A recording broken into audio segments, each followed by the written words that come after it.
I was 63 years old when I finally heard my birth mother's voice for the first time.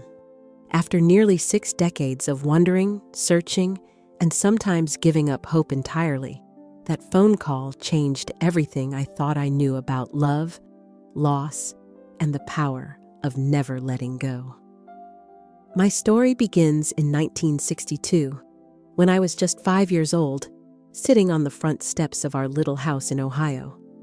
I remember the exact moment my adoptive mother sat down beside me, her hands trembling as she explained that the woman who gave birth to me couldn't take care of me, but that didn't mean she didn't love me. Even at 5, I felt this hollow ache in my chest.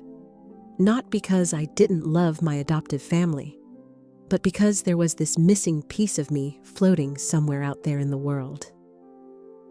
Growing up in the 60s and 70s, adoption records were sealed tighter than Fort Knox.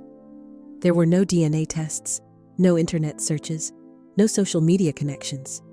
When I turned 18 and asked about finding my birth mother, the social worker looked at me with pity and said, "Honey, some doors are meant to stay closed," but that hollow feeling never left me. It lived right beneath my ribs, especially during milestones. My wedding day, when my children were born, when I held my first grandchild.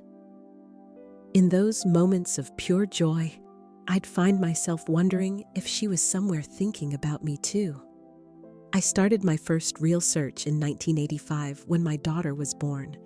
Holding that tiny baby in my arms, I suddenly understood the magnitude of what my birth mother had done. The love was so fierce, so immediate. How do you give that away? I hired a private investigator who took my money and gave me nothing but dead ends. I joined support groups where we'd sit in church basements, sharing our stories and our heartbreak. Some people found their families. Others, like me, just kept hitting walls. The internet changed everything, but slowly. In the late 90s, I discovered online registries where adoptees and birth parents could leave information, hoping for a match. I registered everywhere I could find. I learned to navigate genealogy websites, spending hours tracing family trees that might lead me somewhere. My husband would find me at 2 a.m, still hunched over the computer, following another lead that would probably go nowhere. The hardest part wasn't the dead ends, it was the hope. Every time the phone rang from an unknown number, my heart would race. Every time I got an email from one of those registry sites, I'd hold my breath before opening it. Hope is exhausting when it goes on for decades. There were years when I'd put the search aside, telling myself I was content with not knowing. But then something would trigger that longing again. A song on the radio, seeing a mother and daughter shopping together, or just waking up from a dream where I finally met her. In 2018, I decided to try one of those DNA testing kits. My granddaughter had been after me to do it, saying it might help with our family medical history. I honestly didn't expect much. After 56 years of searching, I'd learned to protect my heart from disappointment. I spit in that little tube, mailed it off, and tried to forget about it.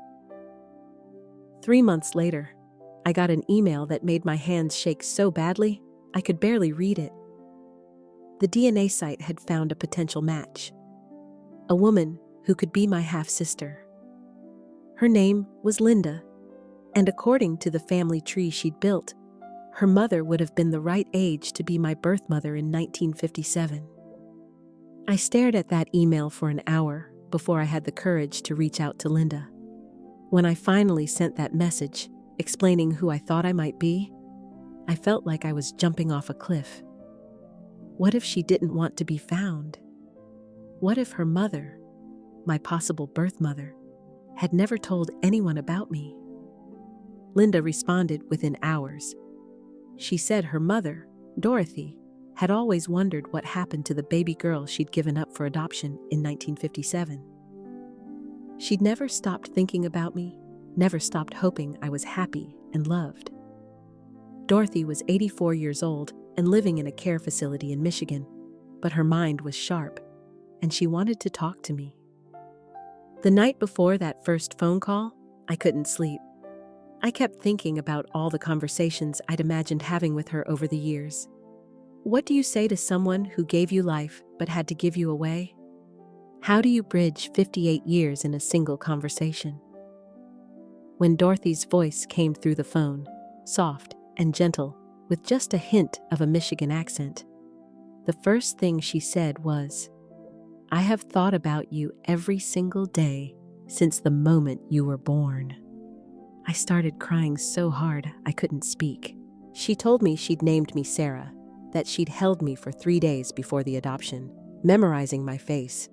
She said giving me up was the hardest thing she'd ever done, but she was 17, unmarried, and her family had no money. She wanted me to have opportunities she couldn't give me. We talked for 2 hours that first call. She told me about my birth father, a boy from her high school who'd joined the military and never knew about me. She told me I had 3 half-siblings who were excited to meet me. She described the day I was born, how it was snowing, how the nurse let her hold me longer than usual because she could see how much it meant to her. But the most healing thing she told me was this: "I need you to know that not a single day has passed that I haven't loved you. Even when I couldn't be your mother, I was always your mother in my heart." I flew to Michigan 2 weeks later. Walking into that care facility, my legs felt like jelly. When I saw her sitting in the lobby, this tiny, elegant woman with my same green eyes and stubborn chin, time collapsed. She stood up, opened her arms, and said, "There's my girl. 63 years old, and I was finally somebody's girl again." We had 8 precious months together before Dorothy passed away peacefully in her sleep. 8 months of phone calls, visits, and filling in the gaps of our lives. She got to see pictures of my children and grandchildren.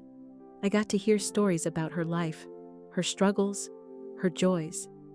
She told me she was proud of the woman I'd become and grateful to my adoptive parents for loving me the way she couldn't. The day of her funeral, her other children, my half-siblings, asked me to help carry her casket. As we walked her to her final resting place, I realized that finding her hadn't just given me answers about where I came from. It had given me peace about who I am. If you're watching this and you have a search of your own, whether it's for family, for answers, or for healing from something that's been missing in your life, I want you to know that it's never too late. I was 63 when I found my birth mother. Some of the most beautiful chapters of our lives are written in the margins we thought were already filled. The hollow place in my chest isn't empty anymore. It's filled with gratitude for Dorothy's love, for my adoptive family's devotion, for the technology that finally brought us together, and for the reminder that love doesn't have an expiration date. Sometimes the most important journeys are the ones that take us home to ourselves